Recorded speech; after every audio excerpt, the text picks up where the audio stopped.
মায়ের পেট থেকে কেউ শিখে আসে না এবং জন্মের পরপরই সে হাঁটতেও পারে না।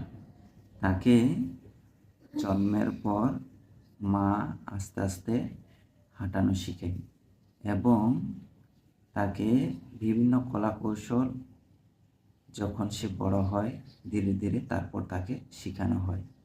সুতরাং একটা মানুষ হঠাৎ করে কোনো জায়গায় গিয়ে সব কিছু শিখে যায় না বা সব কিছু অর্জন করে না।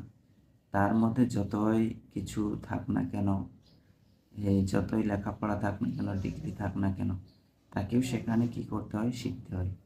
সুতরাং এই জিনিসগুলো যারা মূর্খ তারা বুঝতে পারে না। হয়তো আপনি একজন পুরাতন মানুষ, দীর্ঘ সময় করে একটা জিনিস সেটা চিনতে হবে, বুঝতে হবে এটা কি জিনিস, কি হতে পারে।